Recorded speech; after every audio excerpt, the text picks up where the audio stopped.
Hi friends, SICT education में आपका स्वागत है। आज जो वीडियो लेकर आए हो आउटसोर्सिंग पर है। आउटसोर्सिंग पर कई वीडियोस हम पहले भी बना चुके हैं और उसमें से आज उसी कड़ी की अगली वीडियो है। आज वीडियो इसलिए बेसिकली लेकर आए हुए हैं कि कई कमेंट्स आए हैं वीडियो पर कि सर आउटसोर्सिंग में समस्याएं जो आ रही हैं उन समस्याओं को सॉल्व कैसे किया जाए, वो समस्याएं हैं क्या, तो उसी पर आज हम चर्चा करने वाले हैं। आउटसोर्सिंग की कई वीडियोस हैं। आउटसोर्सिंग क्या है, आउटसोर्सिंग में नियुक्तियां कैसे मिलती हैं, वैकेंसीज कैसे आती हैं, कब कब वैकेंसी आती है, कहाँ वैकेंसी आती है, इन सब चीज़ों के लिए आप हमारी पिछली वीडियोस देख सकते हैं। तो दोस्तों आज हम जो बात करने वाले हैं बेसिकली आउटसोर्सिंग पर, जैसा कि जानते हैं आप, केंद्र सरकार से लेकर राज्य सरकार तक सभी गवर्नमेंट्स, चाहे राज्य सरकार हो चाहे केंद्र सरकार हो, दोनों सरकारें अब आउटसोर्सिंग पर ही जोर दे रही हैं। अभी कुछ दिन पहले की बात है, उत्तर प्रदेश सरकार ने एक नोटिफिकेशन निकाला था कि सरकार जो है जितने भी आउटसोर्सिंग कर्मचारी हैं, जैसे आपने देखा होगा कि कुछ विभागों में आउटसोर्सिंग कर्मचारियों को नियमित करने की बातें कही गई, लेकिन वो अभी फ़िलहाल अमली जामा पहनाया नहीं गया उसको। तो दोस्तों कुल मिला के भाई कि जो आउटसोर्सिंग की वैकेंसीज हैं, उन वैकेंसीज में नियुक्तियाँ जो होती हैं उसमें बड़े पैमाने पर धांधली की बातें आ रही थी। उस पर भी मैंने पिछली वीडियो में चर्चा किया था, तो उस पर भी आज चर्चा करेंगे। कुछ जगहों से ऐसी खबरें आ रही हैं, कुछ लोगों ने कमेंट किया कि सर चूँकि आउटसोर्सिंग के जो कर्मचारी हैं उनका शोषण हो रहा है। शोषण का मतलब ये है कि आप जानते हैं, अधिकतर आपने अपने गाँव शहर में देखा होगा कि जो कुछ बड़े लोग होते हैं उनकी निगाहों में जो छोटे लोग होते हैं और वो छोटे ही होते हैं। छोटे का मतलब वो हो गया कि वे ये मान कर चलते हैं कि नहीं हमारा ही अधिकार सब कुछ है, और जो छोटे लेवल के लोग हैं उनका अधिकार कुछ भी नहीं है। तो कुल मिला के कहने का मतलब आज यहाँ पर यह है कि सरकार जो एक पॉलिसी लेकर चल रही है, उस पॉलिसी में समस्या ये आ रही है कि चूँकि जो आउटसोर्सिंग कर्मचारी हैं वे आउटसोर्सिंग कर्मचारी काम तो करते हैं सरकार के लिए, लेकिन सरकारी डिपार्टमेंट्स में हम केवल आज जो परिपेक्ष है हमारा, वो सरकारी डिपार्टमेंट्स में काम करने वाले कर्मचारियों की हम बात कर रहे हैं। यहाँ पर जो पूरी तरीके से प्राइवेट ठेके पर काम कर रहे हैं उनकी चर्चा हम यहाँ पर नहीं कर रहे हैं। तो इस बात का विशेष ध्यान रखें। अगर वीडियो पूरी देखिएगा, बहुत इंपॉर्टेंट चीज़ें हम अंत तक जो है विश्लेषण करने वाले हैं, और उसमें हो सकेगा कि जो अगर आप आउटसोर्सिंग से संबंधित हैं तो लोगों तो वीडियो ज़रूर शेयर करिएगा, क्योंकि आपकी आवाज़ को बहुत ही कम चैनल आप यूट्यूब पर ढूंढेंगे तो मिलेंगे जहाँ पर कि आउटसोर्सिंग कर्मचारियों के बातों को रखा जा सके, उनकी बातों को आगे तक पहुंचाया जा सके। तो हम अपने चैनल पर पूरी तरीके से आउटसोर्सिंग कर्मचारियों के लिए बातों को रखते हैं और उन बातों को आगे तक पहुंचाने की कोशिश भी करते हैं। कोशिश यही रहती है कि आगे बात लोगों तक पहुंचे, क्योंकि आप कमेंट पढ़ सकते हैं, देख सकते हैं कि उन कमेंट्स में उन चीज़ों को कहा गया है जो कमेंट्स आप करते हैं, उसमें वीडियो बनाने की पूरी कोशिश करते हैं। तो यहाँ पर हम बातें कहने वाले थे कि जो सरकारी कर्मचारी हैं, जैसे मान लीजिए PCS लेवल के कर्मचारी हैं, IAS लेवल के कर्मचारी हैं, या और भी कर्मचारी हैं जो परमानेंट कर्मचारी हैं, वो हमेशा उनके अंडर में काम करना होता है इन आउटसोर्सिंग कर्मचारियों को। अब होता क्या है कि दोनों के अंदर क्लैश हमेशा बढ़ता रहता है, क्योंकि अधिकतर क्या होता है कि जो परमानेंट कर्मचारी होते हैं, बड़े लेवल के कर्मचारी होते हैं, उनको शासन स्तर पर रिपोर्टिंग करनी होती है, और उस रिपोर्टिंग में अधिकतर क्या होता है कि हर महीने के अंत आते आते इन आउटसोर्सिंग कर्मचारियों का मानदेय फंस जाता है। फंस क्यों जाता है? क्योंकि आपने सुना होगा एक बला है टारगेट। अंत में यही होता है कि आपका टारगेट पूरा नहीं हुआ तो आप मानदेय फिर आपका रोक दिया जाता है। बहुत से विभाग ऐसे हैं जहाँ पर मानदेय रोक दिया गया और उनका मानदेय बहुत दिनों तक फंसा रह गया। अब समस्या ये आती है कि जब उनका मानदेय एक बार फंस जाता है तो क्या वह मानदेय फिर दोबारा मिल पाता है? उसके लिए भी उनको उन कर्मचारियों के पीछे दौड़ना पड़ता है जो मानदेय के उनका रोका गया था। होता क्या है, अधिकतर आपने सुना होगा कि जो परमानेंट कर्मचारी हों, चाहे जिस स्तर के हों, उनकी निगाहों में इन आउटसोर्सिंग कर्मचारियों के लिए वो भावनाएं पैदा नहीं हो पाती कि हाँ हमारे कर्मचारी हैं। क्यों नहीं हो पाती? क्योंकि उनको हमेशा एक फीलिंग रहती है कि भाई ये आउटसोर्सिंग कर्मचारी हैं, और ये सभी आउटसोर्सिंग कर्मचारी इसीलिए रखे गए हैं कि बस उनके कामों को किस तरीके से पूरी एक समय सीमा के अंदर या समय सीमा से पहले कर दिया जाए। बाकी अब आप समझ रहे हैं कि उसी लेवल की पोस्ट के लिए आउटसोर्सिंग के कर्मचारी कितनी जल्दी काम कर देते हैं, कम सैलरी पर काम कर देते हैं। जो कर्मचारी सरकारी वाले जो कर्मचारी होते हैं, परमानेंट की बात कर रहे हैं, अगर 1 लाख सैलरी पा रहे हैं, वही पोस्ट अब कई डिपार्टमेंट्स में आउटसोर्सिंग में आ गई हैं और वो 30-35 हज़ार मुश्किल से वहाँ पर दिया जा रहा है। और वैसे भी आपने सुना होगा कि जब आप गवर्नमेंट कार्यालय में प्रवेश करते हो, किसी भी राज्य की बात हो, एक ही राज्य की बात नहीं कर रहे हैं, तो वहाँ पर अधिकतर आप लोगों से जब बाहर निकलते हुए सुनते हैं तो बड़बड़ाते हुए निकलते हैं लोग, ये सच था कि सरकार प्राइवेटाइज कर देती। अब बात समझिए, वहाँ पर क्या होता है कि प्राइवेट कर्मचारी हैं, जैसे उदाहरण समझिए, गवर्नमेंट सेक्टर के बैंक्स हैं, जितने भी बैंक्स हैं उसमें मैक्सिमम कुछ की हालत तो बहुत ही ख़राब है। वहाँ पर आप चले जाएंगे, हम हर ब्रांच की बात नहीं कर रहे हैं, लेकिन हमने पर्सनली जिन जिन ब्रांचेस में विजिट किया, वहाँ पर पब्लिक सेक्टर बैंक्स की हालत बहुत ही ख़राब है। 2 चीज़ें हैं, एक तो वहाँ इंफ्रास्ट्रक्चर भी डेवलप नहीं है उतना, पहली बात, कर्मचारियों की कमी है, दूसरी बात, तीसरी बात ये भी है कि जो कर्मचारी हैं भी वो इतने फ्रस्ट्रेटेड रहते हैं अपने आप को, उनके अंदर एक फीलिंग होती है कि भाई हम तो परमानेंट हैं, हम क्या कर लेंगे, तो उस तरीके से कस्टमर सर्विस भी प्रदान नहीं कर पाते वो लोग। तो वहाँ भी समस्याएं हैं, जैसे SBI हो गया, बड़ौदा हो गया, और भी बैंक्स हैं, इनमें ज़्यादा समस्या है। जो रूरल एरियाज़ में ज़्यादा बैंक है वहाँ पर ज़्यादा समस्या है। तो कुल मिला के कहने का मतलब ये हो गया कि उसी बैंक में देखिए, अगर आउटसोर्सिंग कर्मचारी रखा गया है तो वो उसके पास जब आप जाएंगे तो आपको जिस तरीके से ट्रीट करेगा वो एक अलग व्यू होगा, अलग बेटर होगा। उसी जगह पर एक परमानेंट कर्मचारी के पास जाएंगे आप, इसी तरीके से आप पेंशन लगवाने चले जाइए समाज कल्याण विभाग में, या किसी अन्य विभाग, इरिगेशन विभाग में चले जाइए, बहुत भी सारे डिपार्टमेंट्स हैं, वहाँ पर आप जाएंगे तो एक समस्या यही आती है, ब्लॉक स्तर पर चले जाइए और भी जिला स्तर पर चले जाइए, तो जो परमानेंट कर्मचारी हैं उनके साथ यही समस्या आती है कि आउटसोर्सिंग कर्मचारियों का ये कहना होता है कि जो चूँकि वो उनके अंडर में काम करते हैं और उनकी निगाहों में एक कर्मचारी इस तरीके से होते हैं कि बोलने का चाहे नज़रिया हो, चाहे काम कराने का नज़रिया हो, काम तो करते हैं पूरे महीने तक। ये आउटसोर्सिंग के कर्मचारी पूरे लगन के साथ काम करते हैं, पूरे महीने काम करते हैं, दम लगा के टारगेट पूरा करने की कोशिश करते हैं।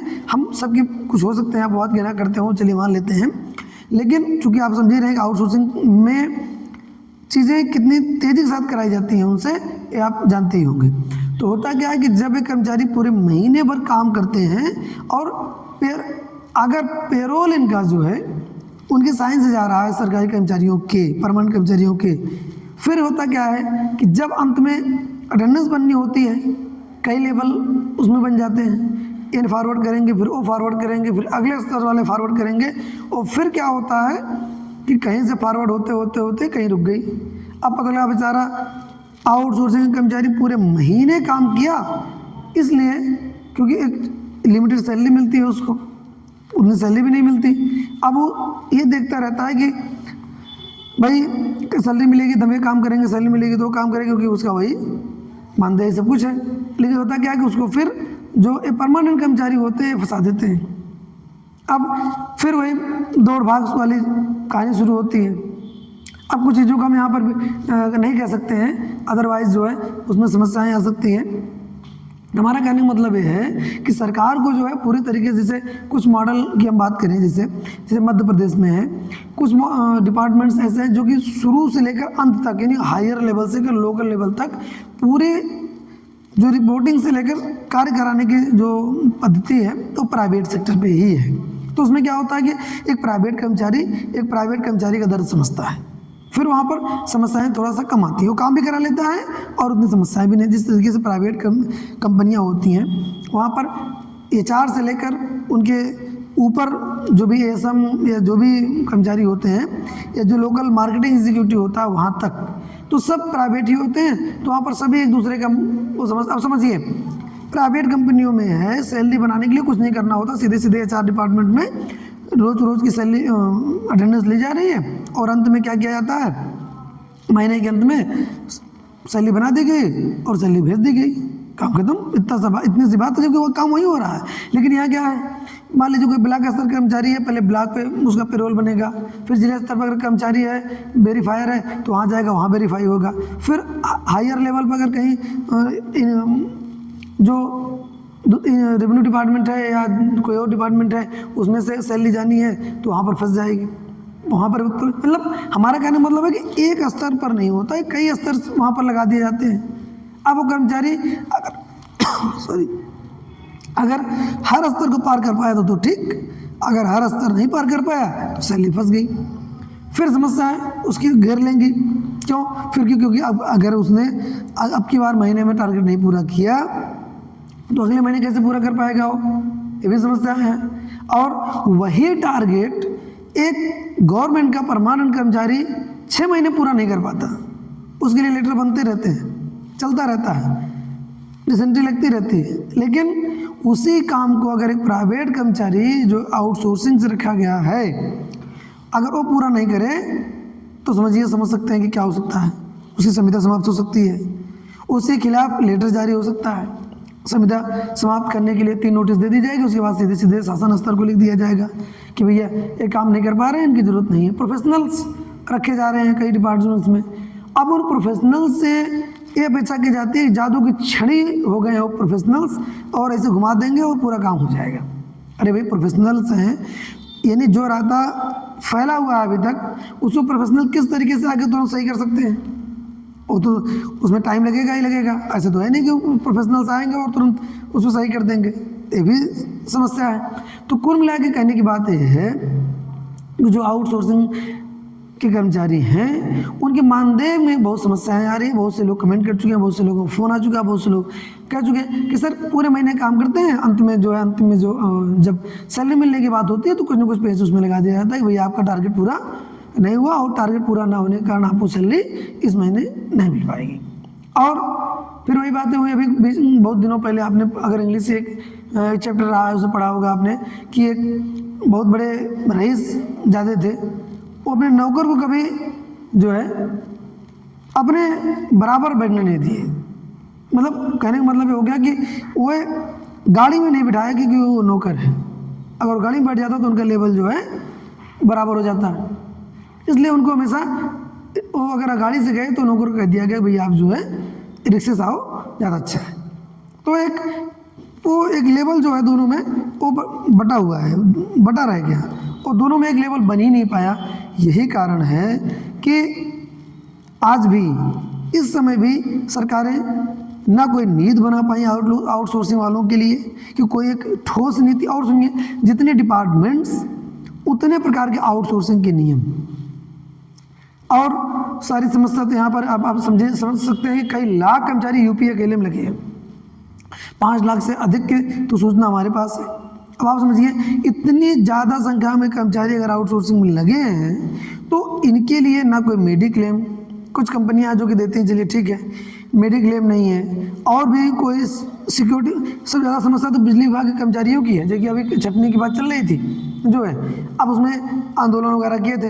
अधिकतर आप रील में देखते होंगे कि कोई कर्मचारी खंभे पर चढ़ के काम कर रहा है और वहाँ उसको करंट लग गया, गिर गया और उसकी जीवन लीला समाप्त हो गई।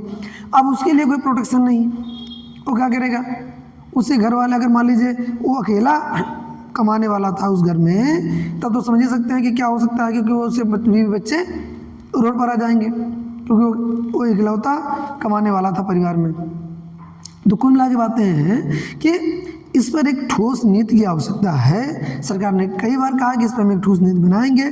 सभी डिपार्टमेंट्स में जब कर्मचारी नियुक्त हों तो उनके लिए जो है वही नीति रहे, अलग अलग डिपार्टमेंट्स के लिए अलग अलग नीतियाँ न लागू की जाए। कोई दिक्कत नहीं, काम हो रहा है, काम होना भी चाहिए, आउटसोर्सिंग से हो जाए कोई दिक्कत नहीं है, लेकिन इनके लिए बराबर की सैलरी, बराबर से उनका मेडिक्लेम, इंश्योरेंस, भत्ते, जो भी चीज़ें हैं वो समय मिले, और उनकी सैलरी जो रुकने वाली बातें हैं उस पर भी शासन स्तर पर विचार होना अति आवश्यक है। अगर वीडियो अच्छी लग रही हो तो लोगों तक शेयर जरूर करिए। अगर आप एक आउटसोर्सिंग कर्मचारी हैं या आप इन चीज़ों को समझना चाहते हैं तो हमारे वीडियोस पिछले देख सकते हैं, उसमें हमने आउटसोर्सिंग क्या है, आउटसोर्सिंग कौन सी बला है, आउटसोर्सिंग नियुक्तियाँ कैसे होती हैं, भर्तियाँ कहाँ से आती हैं, कहाँ से आउटसोर्सिंग भर्तियाँ पाएंगे आप, कैसे भरेंगे, इंटरव्यू कैसे होता है, इन सब पर हमने विस्तार से बहुत वीडियोस अपलोड किए हैं पिछले। आप जाकर हमारे इसी चैनल पर प्लेलिस्ट में जाकर आउटसोर्सिंग में देख सकते हैं। तो दोस्तों एक छोटा सा मुद्दा हम आपके सामने लेकर आए थे, आशा की चीज़ें जरूर पसंद आएंगी। और भी एजुकेशन, चूँकि हम कंप्यूटर से भी रिलेटेड हैं, कंप्यूटर भी पढ़ाते हैं, यहाँ पर ऑफलाइन क्लासेस चलती है हमारी। तो ऑनलाइन क्लासेस के लिए अगर आपके बच्चे, आप स्वयं या आप कोई भी रिलेटिव जो है कंप्यूटर पढ़ना चाहते हैं, तो हमारे कंप्यूटर क्लासेस नाम से प्लेलिस्ट हमने बना रखा है इसी यूट्यूब चैनल पर। आप वहाँ जाकर उसको देख सकते हैं और उस प्लेलिस्ट के थ्रू आप पूरा कंप्यूटर जो है पढ़ सकते हैं। कुछ भी उसमें आपको एक्स्ट्रा नहीं करना पड़ेगा, कोई फीस नहीं देनी होगी, फ्री ऑफ कास्ट है। तो मिला के दोस्तों आज की वीडियो यहीं तक, धन्यवाद।